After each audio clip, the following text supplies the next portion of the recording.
اپنی زندگی کا واقعہ سناتا ہوں کہ انجینئرنگ کی تعلیم مکمل کرنے کے بعد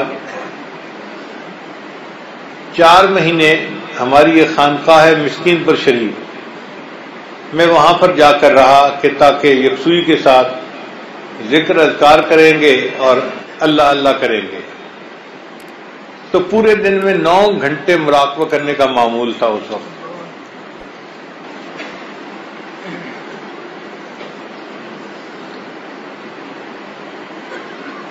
خانقاہ مسکین پور شریف میں حفظ کی کلاسیں تھیں 4-5، تحفیظ کا مدرسہ تھا، کتابوں کا نہیں تھا. اب بچے مسجد میں بیٹھ کے قرآن مجید کی تلاوت کرتے تھے اور ہم چونکہ وہاں رہتے تھے تو ہم بچوں کا قرآن پاک سنتے رہتے تھے. ایک بچہ تھا جو قرآن مجید بہت اچھا پڑھتا تھا، اتنا اچھا پڑھتا تھا کہ بندہ سن کے حیران ہو جائے، اور رنگ بھی اس کا کالا سا تھا اور بالکل جیسے جنگلی بچہ ہوتا ہے دیہاتی ایسے تھا. مگر اللہ نے پتہ نہیں کیا اس کو لہن داودی عطا کیا تھا. قرآن مجید پڑھتا تھا تو بندہ حیران ہو جاتا تھا.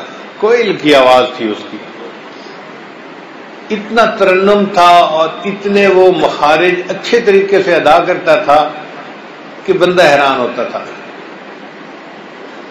ایک دن عصر کی نماز کے بعد میں اپنے کمرے میں بیٹھا مراقبہ کر رہا تھا تو مجھے قرآن مجید کی آواز آئی. کوئی سورہ یوسف کی تلاوت کر رہا تھا. میرا دل چاہا کہ میں اپنے مراقبے کا معمول مکمل کروں، مگر اس آواز نے مجھے اپنی طرف کھینچ لیا. میں نے مراقبہ ختم کیا اور باہر نکلا تو دیکھا کہ وہی بچہ مسجد کے حسین میں بیٹھا سورہ یوسف کی تلاوت کر رہا ہے، اور باقی جتنی کلاسوں کے طلباء ہیں اور ان کے استاد ہیں سب خاموش بیٹھے اس کا قرآن سن رہے ہیں. ہوا بھی چل رہی تھی، گرمی کا موسم تھا، اور وہ بچہ جھوم جھوم کے سورہ یوسف پڑھ رہا تھا. اتنا مزہ آیا اس کی تلاوت کو سننے میں کہ سب لوگ وہاں کھڑے سنتے رہے. جب اس نے تلاوت مکمل کی تو تب لوگ وہاں سے ہلے. اس کی سورہ یوسف کی تلاوت سن کے میرے دل میں بھی نا اس بچے کی طرف تھوڑا ملان پیدا ہوا. یہ کون بچہ ہے اور کیسے اتنا اچھا پڑھتا ہے؟ تو میں کلاس کے استاد کے پاس گیا. میں نے کہا استاد جی اس بچے نے بہت اچھا قرآن مجید پڑھا، اس کی اپنی محنت ہے یا آپ نے محنت زیادہ کی ہے؟ انہوں نے مجھے اس کی سٹوری سنائی. کہنے لگے کہ یہ ایک دیہاتی بچہ ہے اور اس کا کام تھا بکریاں چرانا. ماں باپ نے 10-15 بکریاں رکھی ہوئی تھیں اور اس بچے کا کام تھا یہ صبح لے کے بکریوں کو نکلتا تھا اور سارا دن بکریاں چراتا تھا. دھوپ کے اندر 50 ڈگری سینٹی گریڈ کا ٹیمپریچر، پینے کو پانی نہیں، کھانے کے لیے روٹی نہیں.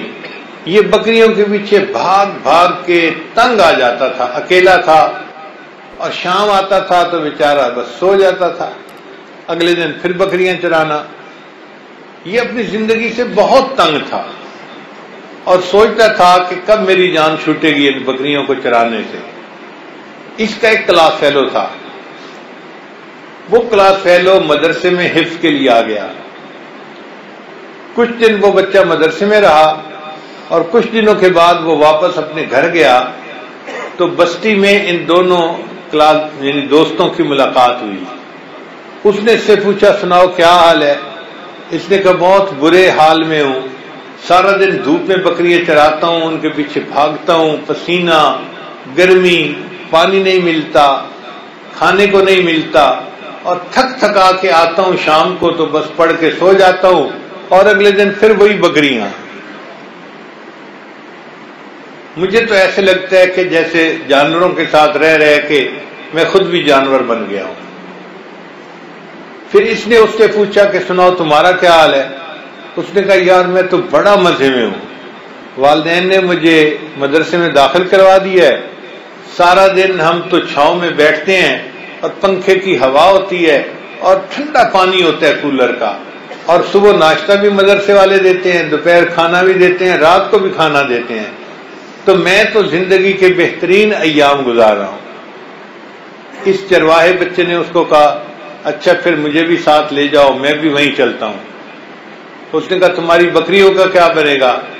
کہنے لگا پیچھے گھر والے کوئی نہ کوئی بندوبست کر لیں گے یا کسی کے ساتھ شیئر پر اپنی بکریاں چرانے کا انتظام کر لیں گے، میری جان چھوٹ جائے گی۔ وہ بچہ اپنے گھر سے بھاگ کر اس بچے کے ساتھ مدرسے میں آ گیا۔ جو بچہ اس کو لے کے آیا اس نے کہا استاد جی یہ بچہ میرے بستی کا ہے اور حفظ کے لیے والدین بھیجنا چاہتے تھے مگر وہ آ نہیں سکے، انہوں نے میرے ذمہ لگایا کہ میں اس کو داخل کروا دوں۔ تو استاد صاحب نے بچے کو داخل کر دیا۔ اب اللہ کی شان کہ جب انہوں نے اس بچے کو پڑھانا شروع کر دیا، یہ بچہ ذہین اتنا تھا اور اس کی آواز اتنی پیاری تھی کہ اس نے قرآن مجید کو حفظ کرنا شروع کر دیا۔ جب یہ قرآن مجید پڑھتا تھا تو کہیں غلطی نہیں نکلتی تھی۔ استاد جی نے مجھے رجسٹر کھول کے دکھایا، جتنی دفعہ اس کا امتحان ہوا اس بچے کے 100 میں سے 102 نمبر۔ میں نے کہا قاری صاحب انجینئرنگ تو میں نے بھی پڑھی ہے مگر مجھے آج تک یہ بات سمجھ میں نہیں آئی کہ 100 میں سے 102 نمبر کیسے ہو سکتے ہیں۔ قاری صاحب کہنے لگے کہ دیکھیں اس کے 100 میں سے 100 نمبر تو ہوتے ہیں کہ اچھا پڑھتا ہے، اور چونکہ تجوید بڑی اچھی ہے فلاں بڑی اچھی ہے تو 2 نمبر ہم اس کو اضافی دے دیتے ہیں، اس لیے 100 میں سے 102 نمبر ہوتے ہیں اس کے۔ تو مجھے اور خوشی ہوئی کہ یہ بچہ 100 میں سے 102 نمبر لیتا ہے۔ خیر اس بچے نے اپنا حفظ قرآن مکمل کیا، پھر اس کے بعد اپنے استاد سے اس نے مشورہ کیا کہ استاد جی میں کیا کروں گا۔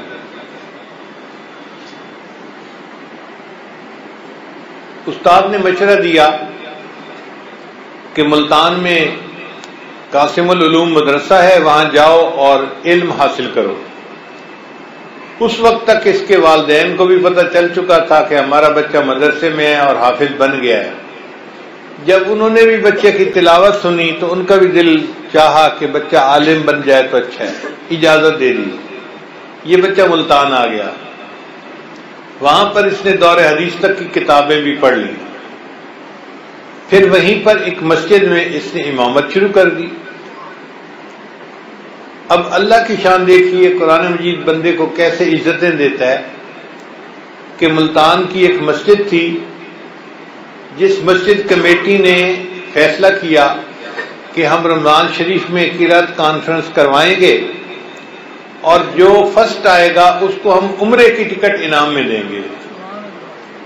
بہت سارے قاری حضرات نے اس میں حصہ لیا اور اس میں اس نوجوان نے بھی حصہ لیا۔ اب جج کے طور پر ایک عرب کے شیخ آئے ہوئے تھے، سعودی عرب کے، ان کو انہوں نے دعوت دی کہ آپ آئیں اور فیصلہ کریں کہ کون بچہ فرسٹ آیا۔ چنانچہ اس عرب شیخ نے آ کے سب کی تلاوت سنی، اس بچے نے بھی تلاوت کی۔ اب یہ حضر میں اتنا اچھا پڑھتا تھا، اتنا اچھا پڑھتا تھا کہ بندہ سن کے حیران۔ جب اس نے ان بچے کی تلاوت سنی تو وہ جو جج تھے سعودی عرب کے شیخ بڑے خوش ہوئے اور بالآخر انہوں نے نتیجے کا اعلان کیا۔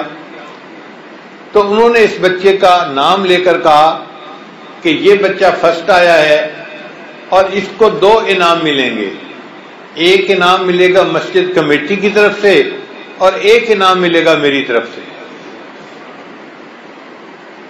مسجد کمیٹی کی طرف سے اس کو عمرے کا ٹکٹ ملے گا اور میری طرف سے جو انعام ملے گا تو میں اس بچے سے پوچھتا ہوں کہ کیا یہ نکاح کرنے کے لیے تیار ہے؟ میں اپنی بیٹی سے اس کا نکاح کرنا چاہتا ہوں۔ اب اس لڑکے نے اپنے استاد سے پوچھا استاد جی میں کیا کروں؟ ان کا خدا کے بندے تیری قسمت جاگی، ایک عالم ہے سعودی عرب کے شیخ ہیں، وہ تجھے اپنی بیٹی کا رشتہ پیش کر رہے ہیں تو تو قبول کر اور جا کے مکہ مکرمہ میں زندگی گزار۔ اس نے ہاں کر دی اور اس عرب شیخ نے اس کو عمرے کی ٹکٹ بھی انعام میں دی اور اپنی بیٹی سے پورے مجمع کے سامنے اس کا نکاح بھی کر دیا۔ اگلا دن ہوا تو عرب شیخ کہنے لگے کہ میں نے تو اب واپس جانا ہے، تم میرے ساتھ سعودی ایمبیسی چلو۔ چنانچہ وہ اس بچے کو لے کے آئے، اس کا پاسپورٹ بنوایا اور سعودی ایمبیسی لے کر گئے اور ان کو کہا کہ جی میں تو آیا تھا اپنے بزنس کے کسی کام میں، یہاں پر یہ بچہ مجھے پسند آ گیا اور میں نے بیٹی سے اس کا نکاح کر دیا، اب آپ لوگ اس کو ویزا لگا دیں۔ وہ اچھا وقت تھا، انہوں نے اس کا 10 سال کا ویزا لگا دیا۔ سعودی شیخ نے اس کی ٹکٹ بنوائی اور اس بچے کو لے کر وہ سعودی عرب چلے گئے اور وہاں جا کے اس کو ایک الگ بنا ہوا گھر بھی دیا، ایئر کنڈیشن گاڑی بھی دی اور بیٹی کی رخصتی بھی کر دی۔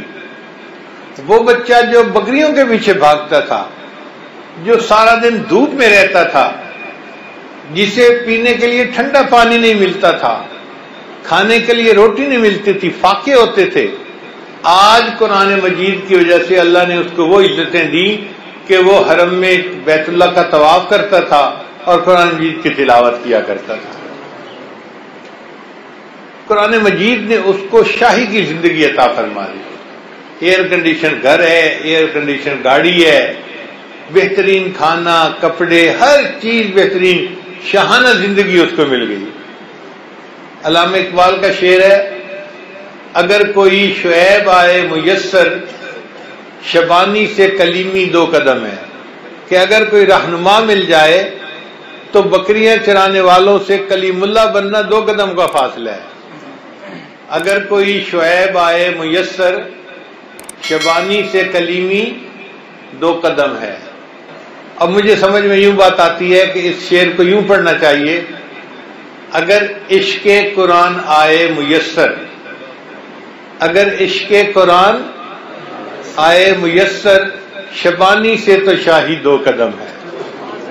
اللہ تعالیٰ ایک شبان کو جو بکریاں چرانے والا ہوتا ہے اس کو بادشاہی کی زندگی عطا فرماتے ہیں، یہ 2 قدم کا فاصلہ ہے۔ مگر عشق قرآن بندے کے دل میں ہونا چاہیے۔ یہ وہ واقعہ ہے جو ہم نے اپنی زندگی میں خود دیکھا اور ایک بندے کو یوں دنیا میں عزتوں کے تاج پہنتے ہوئے دیکھا ہے۔ اللہ تعالی ہمیں قرآن مجید کی سچی محبت عطا فرمائے، ہم اس کو پڑھنا سیکھیں، اس کا ترجمہ پڑھیں اور اس کے مطابق اپنی زندگی گزاریں، اور پھر دیکھیں کہ اللہ تعالی ہمیں دنیا میں